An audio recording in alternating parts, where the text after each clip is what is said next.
The crystalline chamber floated in the darkness of space, orbiting a star that had been dying for millions of years. Inside, 12 alien species sat in a perfect circle, their seats arranged by order of power and influence. At the center stood a single human, dressed in a simple gray suit that looked primitive compared to the flowing robes and biomechanical armor worn by the others. Tae-sung kept his face calm as he looked around the room. He had practiced this moment for months, preparing for humanity's first official meeting with the Galactic Council. Behind him stood Ha-Yoon, a young woman barely 30 years old, holding a datapad that contained Earth's prepared responses. She was nervous, Tae-sung could tell, but she hid it well. The council leader rose from its seat. The creature was tall, nearly 3 meters, with a body that resembled a mantis, but covered in silver scales. Its voice came from a translator device that made it sound like wind chimes. Human delegation. We have observed your world for 60 of your years. We have studied your technology, your culture, and your resources. The time has come for Earth to join the galactic community. Tae-sung bowed slightly. We are honored by your attention and grateful for this opportunity. There are conditions, the council leader continued. Its large black eyes reflected the light from the chamber's walls. All new worlds must pay an integration tax. Your planet possesses rare minerals and biological diversity that the galaxy needs.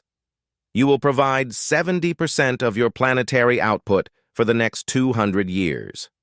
In exchange, we will protect you and guide your development. Ha-Yoon's hand tightened on her datapad, but she said nothing. Tae-sung kept his expression neutral. 70% is a significant amount. May I ask what happens if we decline? A sound like laughter rippled through the chamber. One of the ambassadors, a creature that looked like a floating jellyfish filled with green light, spoke up. Decline? Your species has barely left your own star system. Your ships are crude metal boxes propelled by controlled explosions. You still fight wars with chemical projectiles. What makes you think you have a choice? Another ambassador joined in, this one resembling a large bird covered in purple feathers. We've seen your history. Constant warfare, destruction of your own environment, violence over imaginary lines on your planet's surface. You are children playing with fire. We offer you salvation from yourselves. Tae-sung listened carefully to every word. He noticed things that others might miss. The way they spoke suggested they had never been threatened before. Their confidence came not from strength, but from never having been challenged. He thought about the briefings he had received before leaving Earth, the things they had discovered about these alien species. I understand your position, Tae-sung said carefully. However, I need 48 hours to consult with Earth's governments. This is not a decision one person can make. The council leader tilted its head. Very well, you have your time. But understand this, human. Every species that has refused the Council's generous offer has regretted it. We have peacekeeping forces numbering in the thousands of ships. We have existed for 50,000 of your years. You are not special. You are not unique. You are simply the newest world to be discovered. Tae-sung bowed again. Thank you for your patience. We will return with our answer. As the meeting ended, the ambassadors gathered in small groups, speaking in their various languages. Tae-sung and Ha-Yoon walked toward the exit, a long corridor of transparent material that showed the stars beyond. They had almost reached their shuttle when Ha-Yoon leaned close and whispered, Sir, did you notice? Notice what? Tae-sung asked, though he already knew what she was going to say. None of them have weapons. Not personal ones, not on their ships that we've seen.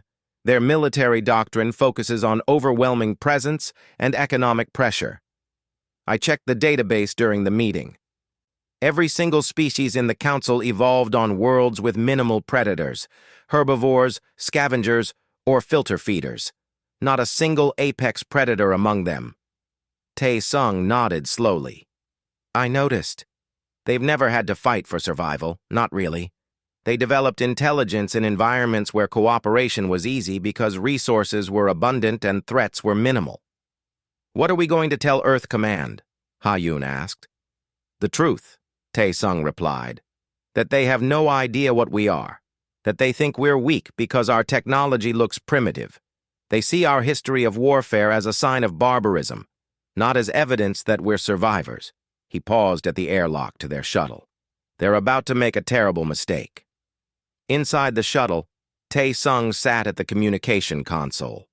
He encrypted a message using codes that the Council would never be able to break, technology that humanity had deliberately hidden during first contact. The message was simple. Council demands 70% tribute or military subjugation. Recommend Protocol Nightfall.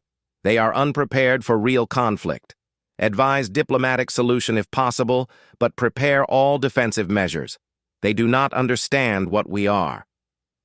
He sent the message and then looked out at the stars. Somewhere out there, Earth was waiting. Home to 8 billion humans who had climbed their way up from the bottom of the food chain through sheer determination and the ability to survive anything their planet threw at them. They had conquered every environment on their world, from the deepest oceans to the highest mountains. They had survived ice ages and meteor strikes. They had turned warfare into a science, and the Council thought they were primitives. Ha-Yun sat down beside him. Do you think they'll attack if we refuse? Yes, Tae-sung said. They've probably never been refused before.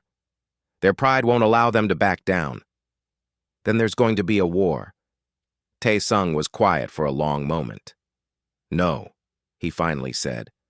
There's going to be a lesson, and I hope, for their sake, they learn it quickly.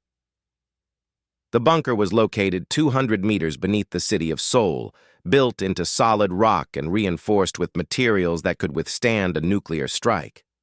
Around a long table sat representatives from every major nation on Earth, their faces illuminated by holographic displays showing the alien ultimatum. President Ji-woo stood at the head of the table. She was 53 years old, her hair starting to gray, and she had the tired eyes of someone who carried the weight of billions. Let's be clear about what we're facing, she said. The Galactic Council has given us two choices. Submit and give them 70% of everything we produce or be conquered by force. General Dong-hyun, a man in his 60s with a scarred face from his time in the military, pulled up a new display. I've reviewed the intelligence we gathered during first contact. Their fleet consists of approximately 2,000 ships spread across 12 star systems. Sounds impressive until you look at the details. He highlighted several ships on the screen. These are their capital ships, large, designed to intimidate through appearance. But their weapons are low-yield energy beams meant for disabling satellites and mining operations. Their shields are configured to deflect asteroids and space debris, not military-grade weapons. Their armor is lightweight composite materials. Yoonji, the director of intelligence, a sharp-eyed woman in her 40s, added her analysis. We've been monitoring their communications. They've never fought a real war. The last time any Council species engaged in combat was 11,000 years ago, and that was a brief conflict over resource rights that ended after a single ship was damaged. They have peacekeeping forces, not a military. What about their technology advantage? Asked the Chinese premier. They've been in space for 50,000 years. Yoonji shook her head. That's what makes this interesting. Yes, their faster-than-light travel is more efficient than ours. Their medical technology is impressive, but they never developed weapons because they never needed to. Why would they? Every species in the Council evolved on peaceful worlds. No predators, abundant resources, stable climates. General Dong-hyun brought up another screen, this one showing Earth. Now compare that to us. Earth is classified as a Class 12 death world by their own standards. Gravity 1.5 times higher than the galactic average. Oxygen levels that are toxic to most Council species. weather patterns that include hurricanes, tornadoes, and blizzards. An ecosystem where everything is trying to eat everything else. We evolved here, Jiwoo said quietly. We survived here. That makes us very different from them. A hologram appeared in the center of the table, showing a human figure next to several alien species. The differences were striking. Humans are endurance hunters, Yunji explained. We can run for hours without stopping, tracking prey until it collapses from exhaustion. Our bone density is twice the galactic average. Our healing factor is remarkable by their standards. We survive injuries that would kill any council species. And our military capabilities? Asked the Russian president. General Dong-hyun smiled, though there was no humor in it. We have 300 warships currently operational, with another 200 in various stages of construction. Every single one is equipped with weapons designed to destroy other warships. Railguns that fire projectiles at a significant fraction of light speed. Missiles with artificial intelligence targeting systems. Laser arrays designed to punch through heavy armor. Nuclear weapons that we've been improving for decades. They think we're primitive because we use kinetic weapons, Yunji added. They don't understand that sometimes simpler is better. A chunk of metal traveling at relativistic speeds doesn't care about energy shields designed to deflect rocks. Jiwoo looked around the table. So we can win if it comes to war. Win? Dong-hyun said. Madam President, it wouldn't even be a fair fight. Their largest ship would be crippled by a single railgun round. Our fighter craft are faster, more maneuverable, and better armed than anything they have. We've spent 10,000 years perfecting the art of killing each other. They've spent 50,000 years exploring and trading. That's what concerns me, Jiwoo said. If we fight them, it will be a massacre. They don't understand what they're challenging. The British Prime Minister spoke up. So what do? We can't accept their terms. No, Jiwoo agreed. We can't. 70% tribute would cripple our economy and leave us dependent on their goodwill. We'd be slaves in everything but name. She was quiet for a moment. I want to try diplomacy one more time. We'll send Tae-sung back with a message. We'll explain what we are, what Earth is. We'll give them the truth and hope they're smart enough to back down.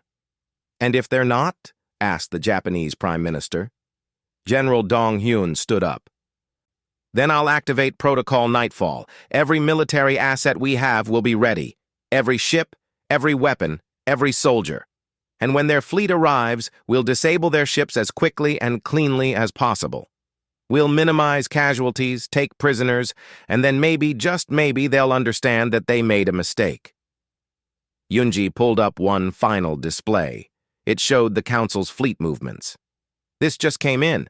They're mobilizing their peacekeeping forces. 300 ships are moving toward our solar system. They're not waiting for our answer. They think we're going to refuse, and they want to intimidate us into submission. How long until they arrive? Jiwoo asked. 72 hours, Yunji replied. Jiwoo closed her eyes briefly, feeling the weight of what was coming. Send a message to Tae-sung. Tell him to make one final attempt at peace. Give the Council every piece of data we have about Earth, about humanity, about what we're capable of. Make it clear that we don't want war, but we won't accept subjugation. And if they ignore the warning? General Dong-hyun asked. Then we show them, Jiwoo said simply. We show them exactly what a species from a death world can do when threatened. And we pray they're smart enough to surrender quickly, before too many of them die learning a lesson they should have learned before declaring war on Earth. The Grand Fleet emerged from faster-than-light travel near the orbit of Mars, and for a moment, the view was magnificent. 300 ships materialized in perfect formation, their hulls gleaming with colors that shifted in the light of the distant sun. They were beautiful. Designed as much for ceremony as function, with elegant curves and decorative patterns etched into their armor. On the bridge of the EDS Incheon, Admiral Kyung-soo watched the display with a heavy heart. He was 61 years old, gray-haired and stern-faced, and he had spent 40 years in Earth's Navy. He had fought in 3 wars and commanded peacekeeping missions on 4 continents. He had seen death and caused it. But he had never felt quite like this. "Sir, we're receiving a transmission from the Council fleet," his communications officer reported. "Put it through," Kyung-soo ordered.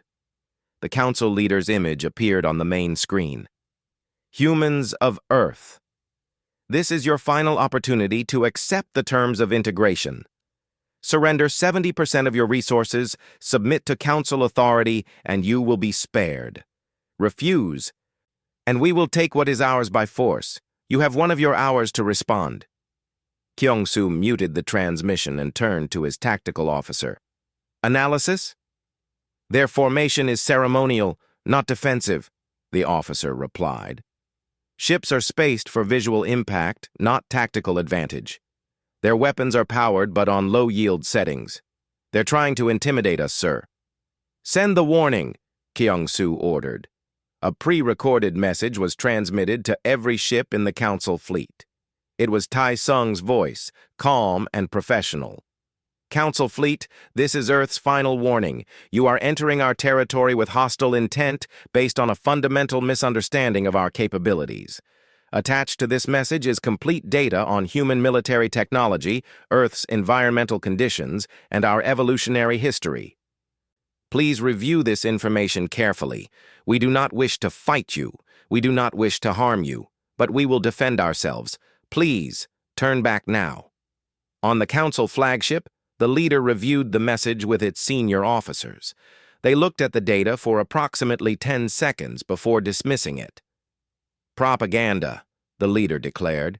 "They're trying to frighten us with exaggerated claims. Look at these numbers. They claim their weapons can accelerate projectiles to 30% of light speed. Impossible with their technology level. They claim they've been at war continuously for 10,000 years. Absurd. No species could survive that." "Perhaps we should study the data more carefully," one officer suggested nervously. "We've given them enough time," the leader snapped. "Prepare to fire warning shots. Target their satellites. Show them what happens when the Council is defied." Back on the Incheon, Kyung-soo watched as the Council ships charged their weapons. He had hoped they would listen. He had prayed they would turn back. But he had known, deep down, that pride would win over wisdom. "Sir, they're targeting our communication satellites," the tactical officer reported. "All ships, defensive positions," Kyung-soo ordered. His fleet of 70 warships moved with precision, spreading out in patterns the Council wouldn't recognize as tactical formations. "Prepare countermeasures, minimum force protocols. I want those ships disabled, not destroyed. Target engines and weapons only." "Sir, they're firing!" the sensor officer called out.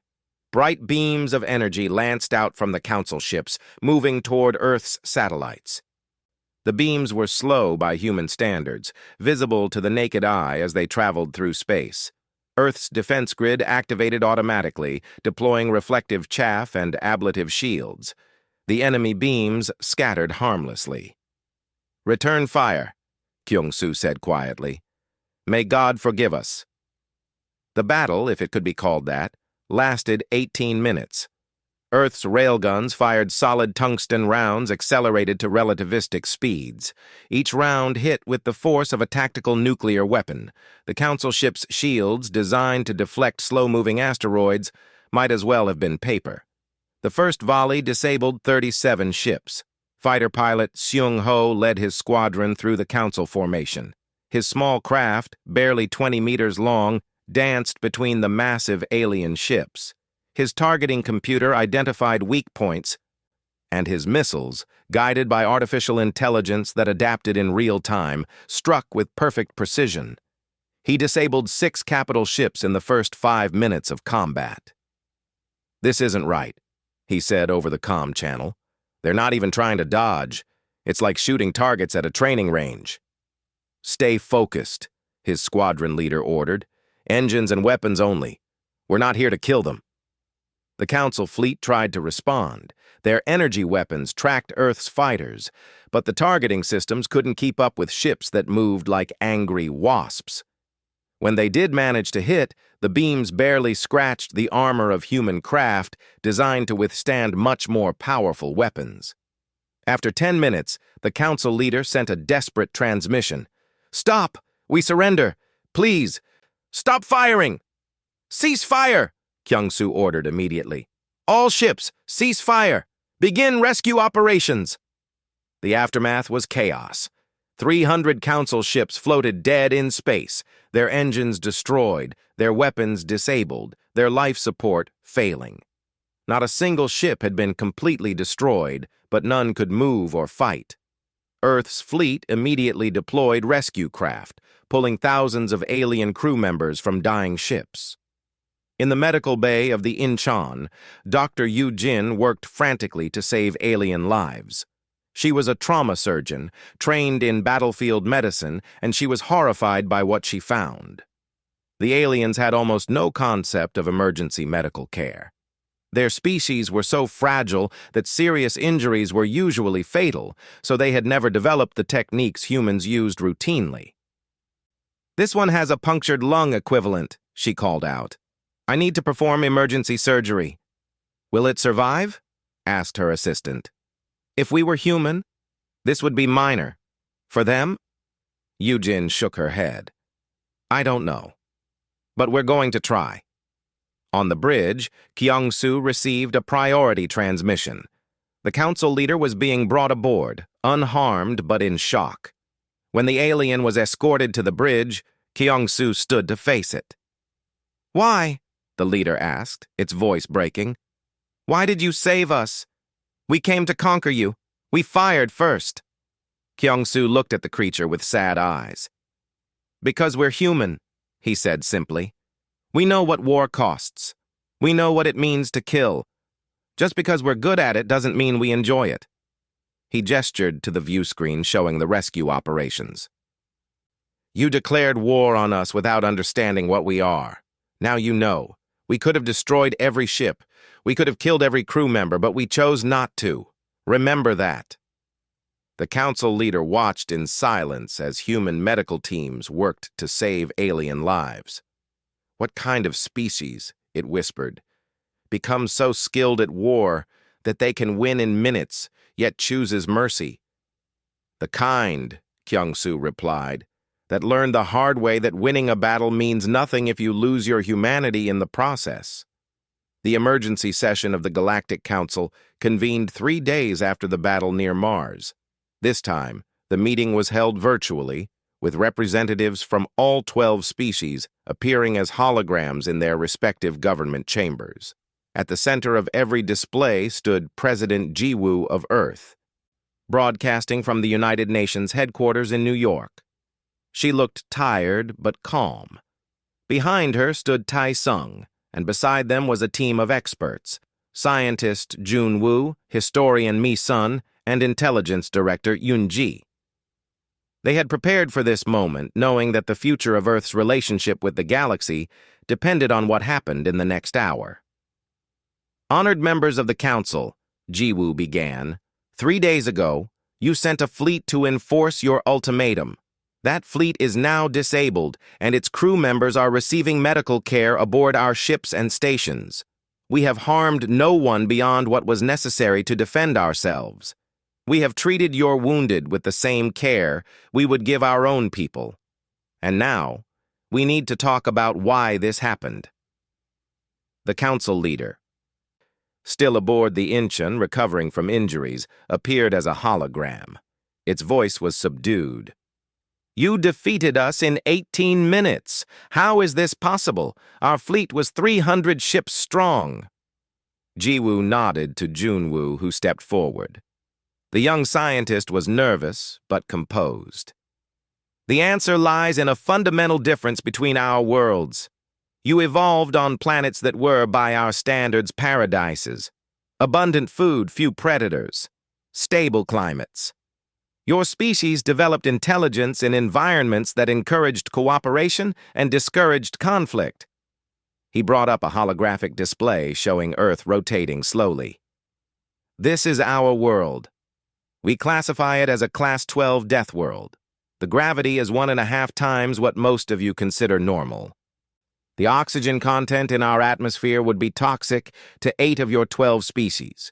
Our weather includes storms with winds exceeding 300 kilometers per hour. Our oceans have pressures that would crush your strongest materials. Misun, the historian, took over. She was in her 50s, with kind eyes that had seen too much suffering in old archives. Humans evolved as hunters on this world. We developed endurance that allowed us to chase prey for days.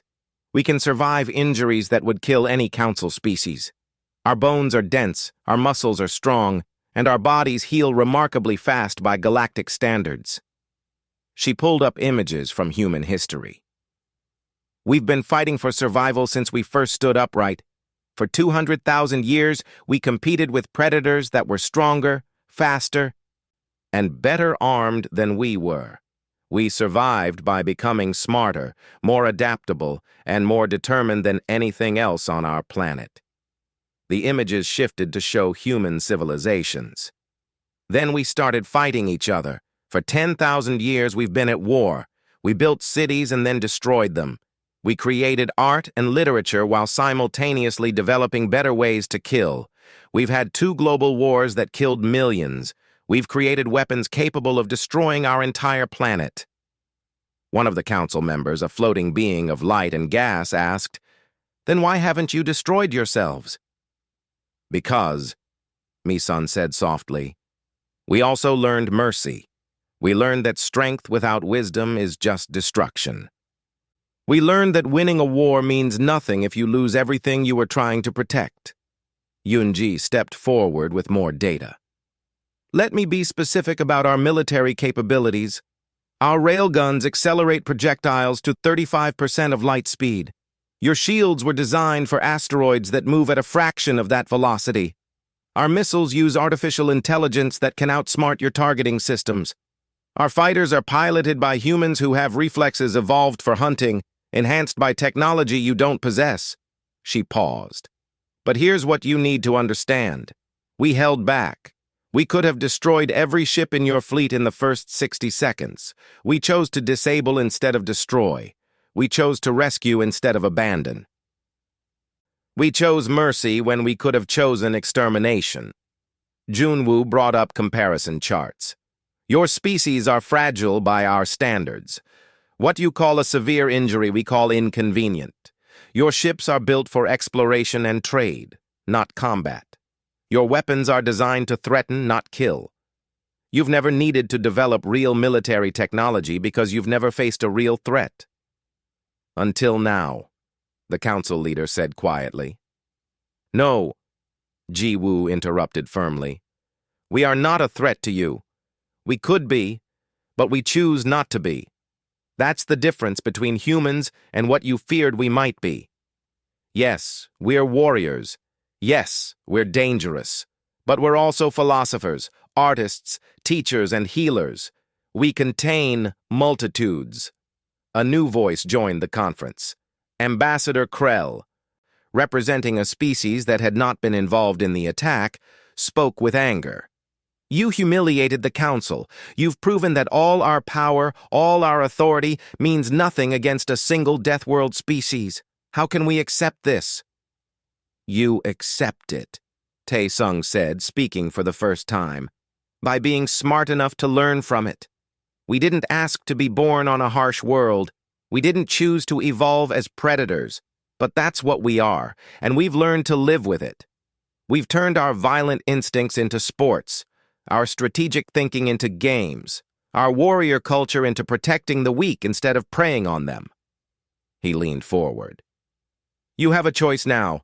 You can see us as enemies and spend the rest of your existence fearing what we might do. Or you can see us as potential allies, as partners who can offer protection in a galaxy that might not always be as peaceful as you've known." Ji-woo concluded, "We propose new terms. Not subjugation, not tribute, but genuine alliance. We will share our defensive technology. We will help train your peacekeeping forces in actual military doctrine. We will protect Council space from external threats. In exchange, you share your faster-than-light technology, your medical advances, and your knowledge of the galaxy. We become partners, not master and servant. The Council members conferred among themselves. Finally, the Council leader spoke. We need time to consider this. What you're asking for is a complete restructuring of how the Council operates. Take your time, Jiwoo said. But understand this. We're not going away. We're not going to submit. We're here, we're strong, and we're offering friendship. I suggest you take it. As the transmission ended, Krell sent a private message to contacts outside the Council. The Vrak Dominion, a military empire that had never joined the Council, received intelligence about Earth. Krell's message was simple. A weak species with some lucky victories needed to be taught a real lesson. The Vrak, who prided themselves on military might, began planning an invasion. They had no idea what was coming. 6 months had passed since the battle near Mars. Earth had established trade agreements with most Council species, and humanity was carefully integrating into galactic society. Embassies were being built, cultural exchanges were happening, and for the first time in human history, people were looking up at the stars with hope instead of wondering what might be out there in the dark. Commander Sang-min was reviewing defense schedules at Luna Base when the alarms started blaring. He was a career military officer, 45 years old, and he had been expecting something like this. The galaxy was too big and humans were too new for everything to go smoothly. Talk to me, he ordered, moving to the command center. Massive fleet just dropped out of faster-than-light travel, his sensor officer reported. 2,000 ships, unknown configuration. They're not Council design. Sang-min felt his blood run cold. 2,000. Confirm that number. Confirmed, sir. They're spreading out into attack formation. We're receiving a transmission. The main screen lit up with the image of something that looked like a cross between a lizard and a wolf, covered in black scales and wearing armor that was clearly designed for war. Humans of Earth, it growled. I am War Leader Cross of the Vrak Dominion. We have conquered 16 star systems. We have crushed armies 100 times larger than your pathetic fleet. You embarrassed the Council, but they were weak. We are not. Surrender now or be destroyed. Sang-min looked at the display showing the Vrak fleet. Unlike the Council ships, these were built for combat. Heavy armor, multiple weapon systems, aggressive design. These were real warships, created by a species that actually knew what war meant. Send a response, Sang-min said. Inform them that we will defend ourselves. Activate Protocol Nightfall, full authorization. This is not a drill. Across human-controlled space, defenses that had been hidden for months suddenly came online. Weapons platforms disguised as mining stations revealed their true purpose. Ships that had been labeled as cargo haulers deployed military-grade sensors and targeting systems. And in orbit around Earth, the real fleet began to move. Admiral Kyung-soo commanded the defense from the EDS Incheon. His fleet had grown to 200 warships, and every single one was crewed by veterans who had trained for exactly this scenario. All ships, Battle Formation Delta 7, Drone Wings, deploy and scatter. Cyber Warfare Division, begin infiltration protocols. The battle began differently than the Council fight. The Vrak opened fire immediately. Thousands of missiles and energy weapons targeting Earth's positions. But humans had been fighting each other for millennia, and they knew how to defend against overwhelming firepower. Point defense systems intercepted the missiles. Energy shields absorbed the beam weapons, and then Earth returned fire. Seung-ho led his fighter wing into the heart of the Vrak formation. The enemy ships were tough, with real armor and actual military shielding. But Vrak pilots had only fought against species that followed predictable patterns. Human pilots, trained in combat maneuvers developed through centuries of aerial warfare, moved in ways the Vrak couldn't track. They're good, Xiong-ho reported as he dodged enemy fire. Better than the Council, but they're still following standard tactical doctrine. Switching to pattern Chaos 9. His fighters suddenly broke formation, each one moving independently while maintaining coordination through AI-assisted targeting. The Vrak formation, designed to counter organized fleets, couldn't adapt to the seemingly random movements. Xiong-ho's wing destroyed 23 Vrak ships in the first 15 minutes. In orbit, the real battle was being fought by weapons the Vrak had never encountered. Kinetic bombardment platforms, hidden in asteroid fields, fired tungsten rods at relativistic speeds.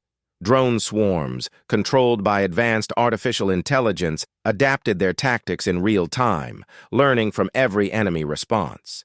And then, Yunji's cyber warfare division struck. Human-computer viruses, developed to penetrate the most advanced Earth security, found the Vrak systems laughably simple. Within 30 minutes, 15% of the Vrak fleet was fighting against itself, their own systems turned against them. War Leader Cross watched in growing horror as his fleet was systematically destroyed. "This is impossible," he snarled. "We are the Vrak. We have conquered civilizations. How are they doing this?" His tactical officer looked up from his console, fear evident in his eyes. "Sir, they're not just defeating us. They're teaching us a lesson. Every attack is precise, calculated to cause maximum damage to our combat capability while minimizing casualties.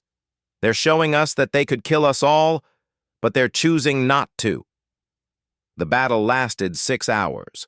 By the end, the Vrak fleet was reduced to scattered survivors, their ships crippled, their pride shattered. Only 3% of their original force managed to retreat back to their home system. General Dong-hyun stood on the bridge of his flagship as they tracked the retreating Vrak ships. "Follow them," he ordered. "It's time we had a conversation with their leadership." The counteroffensive was swift. Earth's fleet jumped to the Vrak home system using captured faster-than-light drives that human engineers had already improved upon. They arrived to find a world prepared for defense, with orbital weapons platforms and a fleet of reserve ships. Ha-yun, now a senior diplomat, transmitted a message. "Vrak Emperor, we have no desire to conquer your world. We've defeated your fleet, but we didn't destroy it. We could bombard your planet from orbit, but we won't. We're offering you the same choice we offered the Council: peace, alliance, and mutual protection. Or you can continue to fight and learn exactly how much restraint we've been showing." The Vrak Emperor, a massive creature covered in scars from a lifetime of battles, appeared on screen. He looked at the human fleet surrounding his world and made a decision that would have been impossible for him 6 months earlier. "We accept your terms," he said. "The Vrak Dominion will join your defensive pact. We acknowledge that you are the superior military power." Jiwoo traveled to the Vrak homeworld personally. She stood in their throne room, surrounded by warriors who could have torn her apart, and spoke with quiet authority. "We don't want your submission. We want your partnership. Your fighters, real ones, not like the Council. You understand what war means. That makes you valuable allies." She looked around the room. "The galaxy is bigger than any of us knew. There might be other threats out there, other species who won't be stopped by diplomacy. We need strong allies, not conquered subjects. Will you stand with us?" The Vrak Emperor rose from his throne and, for the first time in his species' history, bowed to another being. "We will stand with Earth," he said. News of the Vrak defeat spread across the galaxy within days. The Council officially recognized Earth as the dominant military power and accepted the Terran Accords. Former Council leader, now simply known as Vex, worked with historian Misun to create educational materials about Deathworlders for species who had never encountered such a concept. In a garden on Earth, surrounded by flowering trees and the sound of birds, Jiwoo met with ambassadors from 20 different species. Some were from the Council, some were from the Vrak territories, and some were from independent worlds that had decided to join the new alliance. "You declared war on us," Jiwoo said, looking at each of them in turn, "because you didn't understand what we were. You thought strength came from numbers and technology, but we learned strength from a world that tried to kill us every day. We learned strategy from fighting each other for thousands of years. We learned mercy from knowing what it's like to suffer." She gestured at the peaceful garden around them. "This is what we're fighting to protect. Not just Earth, but the right of all species to live in peace. You thought you were declaring war on primitives. Instead, you woke up the one species in the galaxy that was born for war and then chose peace anyway. That's why we'll never use this power to conquer. We know too well what it costs." An ambassador from a species that had remained neutral asked, "What happens now?" "Now," Jiwoo said, "we build something new, a galaxy where strength is used to protect, not oppress, where different species work together instead of competing for dominance, where wars are the last resort, not the first response." Months later, Admiral Kyung-soo stood in front of a class of cadets from a dozen different species. They looked at him with a mixture of fear and respect. "You're here to learn how to fight," he told them, "but more importantly, you're here to learn when not to fight. Humans spent 10,000 years perfecting warfare. We know every trick, every tactic, every brutal method. But the hardest lesson we learned was that true strength isn't about winning battles. It's about preventing them." Pilot Sung-ho led mixed species exploration teams into uncharted space, searching for other worlds and other civilizations. His crew included Vrak, Council species, and humans, all working together. Dr. Yu Jin established trauma centers across the galaxy, bringing human medical knowledge to species who had never needed it before. She trained alien doctors in emergency procedures, in battlefield medicine, in all the techniques humans had developed from millennia of hurting each other. Scientist Jun Woo and historian Mi Sun continued documenting humanity's integration with the galaxy, creating the first true history that included Earth's perspective. And Tai Sung, the diplomat who had stood alone before the council and kept his composure when they threatened his world, looked up at the stars one night and smiled. He remembered the mockery, the dismissal, the arrogance, and he thought about how humanity had responded, not with anger or revenge, but with strength tempered by wisdom. The galaxy had declared war on Earth without knowing who humans really were. Now they knew, and the knowledge had changed everything.